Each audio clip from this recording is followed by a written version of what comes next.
Assalamualaikum sobat muslim semua.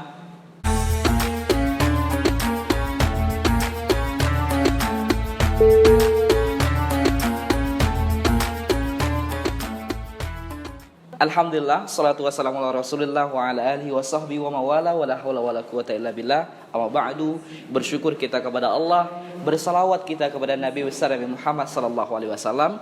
Semoga kita termasuk hamba-hamba yang dilindungi Allah dan mendapatkan syafaat dari Nabi besar Nabi Muhammad sallallahu alaihi wasallam. Hari ini kita akan belajar dari Umar bin Abdul Aziz. Siapa sebenarnya Umar bin Abdul Aziz? Umar bin Abdul Aziz adalah seorang gubernur Madinah dari dinasti Umayyah. Beliau seorang khalifah atau pemimpin di Madinah menjabat 2-3 tahun. Tak begitu lama. Pada tahun 717 Masehi sampai dengan 720 Masehi. Apa yang menarik dari Umar bin Abdul Aziz?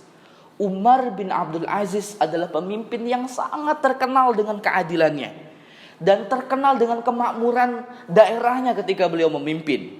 Bahkan riwayat menyebutkan bahwa saking adilnya, makmurnya Umar bin Abdul Aziz memimpin, serigala saja tidak mau makan kambing, tidak mau makan domba. Kenapa? Saking banyaknya makanan kala itu, saking makmurnya Umar bin Abdul Aziz memimpin Madinah kala itu. Apa yang kita akan belajar dari Umar bin Abdul Aziz? Hari ini kita akan belajar tentang kisahnya yang sederhana sebenarnya, tapi sesungguhnya memiliki makna yang begitu luar biasa. Yaitu suatu ketika Umar bin Abdul Aziz berjalan dan sudah menjadi kebiasaannya beliau mengelilingi kota Madinah. Tak kala itu beliau melihat seorang laki-laki yang sangat tua sedang memilah dan memilih biji kurma di tengah padang pasir yang sangat panas. Apa yang dilakukan laki-laki tua ini? Beliau menanam biji kurma untuk ditanam di kebunnya. Maka Umar bin Abdul Aziz pun menyapa laki tua ini dan berkata, "Wahai orang tua, kenapa engkau berpanas-panasan di waktu panas saat ini? Bukankah kau bisa bersantai di rumah, kemudian tidak menyibukkan hari di sangat panas kala ini?" Maka laki-laki tua itu berkata, "Wahai tuan, sesungguhnya aku sedang memilah dan memilih biji kurma untuk kemudian aku tanam supaya suatu saat akan berbuah dengan buah yang sangat lebat."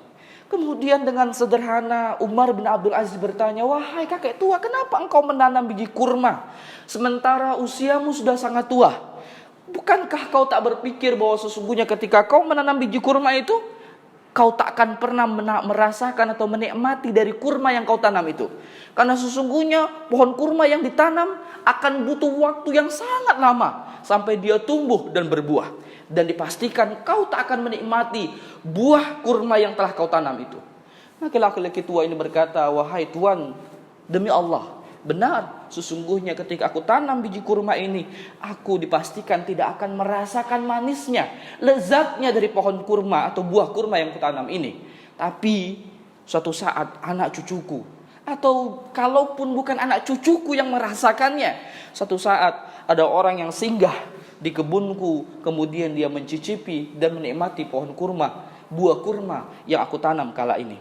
Maka seketika Umar bin Abdul Aziz kemudian terkejut dan kemudian dia terkagum sekali dengan perkataan laki tua ini. Kemudian dia berkata, "Wahai laki tua, sesungguhnya hari ini aku mendapatkan pelajaran yang sangat berharga dari engkau. Keikhlasan engkau membukakan pintu dan pikiranku supaya aku berlaku ikhlas selain engkau melakukan ini dengan ikhlas." Maka Umar bin Abdul Aziz mengeluarkan hartanya dari kantongnya, kemudian dia mengatakan, "Wahai kakek tua, sesungguhnya aku mendapatkan pelajaran yang sangat berharga dan ini adalah buah dari apa yang kau tanam hari ini." Maka laki-laki itu pun berkata, "Masya Allah, hari ini aku menanam, hari ini pula aku memanen kebaikan dari apa yang aku tanam." Maka sobat muslim dimanapun Anda berada, disinilah kita belajar tentang keikhlasan, bahwa sesungguhnya ikhlas adalah sesuatu yang sulit untuk dilaksanakan, sulit untuk dilakukan, tapi dia akan berbuah manis selayaknya pohon kurma yang ditanam. Dia akan berbuah kurma yang manis dan lezat untuk dimakan. Inilah yang dapat kita ambil dari pelajaran yang begitu berharga dari kisahnya Umar bin Abdul Aziz ini. Sebagaimana Rasul Shallallahu Alaihi Wasallam ketika ada sahabatnya yang berniat hijrah untuk mendapatkan harta, berhijrah untuk mendapatkan dunia, maka Rasul SAW mengatakan innamal a'malu binniyat. Sesungguhnya segala sesuatu itu tergantung dari niatnya. Faman kanat hijratuhu ilallahi wa rasul fahijratuhu ilallahi wa rasul. Wa man kanat hijratuhu lid-dunya yusibuha aw imra'atin yankihuha fahijratuhu ma hajara ilaihi. Kata Rasulullah SAW ketika menasihati para sahabatnya, yaitu barang siapa yang hijrah, sesungguhnya segala sesuatu itu tergantung dengan niatnya. Yang hijrah karena Allah dan Rasulnya, maka Allah akan memberikan apa yang akan Allah berikan kepadanya. Wa man kanat hijratuhu lid-dunya yusibuha. Barang siapa yang hijrah karena dunia atau sejenisnya, fahijratuhu ma hajara ilaihi. Dia hanya mendapatkan apa yang dia tujukan itu, tapi dia tidak mendapatkan dari apa yang Allah berikan dan Rasulnya.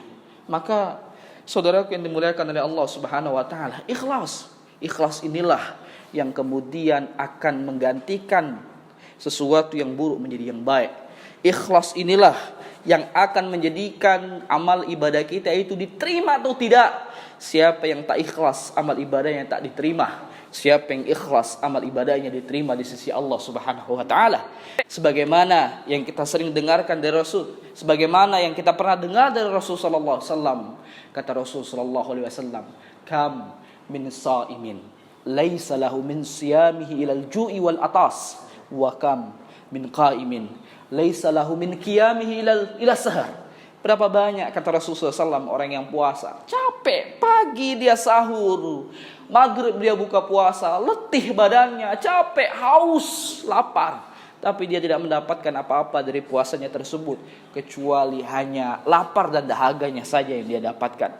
Kata Rasulullah SAW juga, wa kam min qaimin laisa lahu min qiyamihi ila sahar. Berapa banyak kata Rasulullah SAW orang yang bangun di keheningan malam, membasahi wajahnya dengan air, berwudu dia, bangun di tengah malam meninggalkan kasur empuknya, melaksanakan sholat malam, tak mendapatkan apa-apa dari sholatnya, hanya dapat capek letihnya ia dari berdirinya dia di tengah malam tersebut. Kenapa ini bisa terjadi? Apa yang menjadi penyebab amalannya tak diterima oleh Allah Subhanahu wa taala? Salah satu penyebabnya adalah tak ikhlas.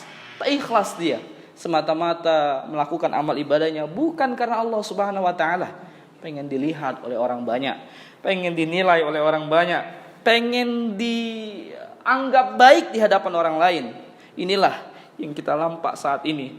Berapa banyak orang yang beramal ibadah tapi tak ikhlas di hadapan Allah Subhanahu wa taala. Semoga Allah Subhanahu wa taala menjadikan kita hamba-hamba yang ikhlas, yang menutup setiap amal ibadah kita dengan amal ibadah yang diterima oleh Allah Subhanahu wa taala, dan menutup usia kita dengan kebaikan yang akan, walaupun kita mati, tapi amal kebaikan, kemudian kebaikan yang telah kita tinggalkan menjadi manfaat bagi orang-orang yang mendapatkannya. Billahi taufiq wal hidayah. Wassalamualaikum warahmatullahi wabarakatuh.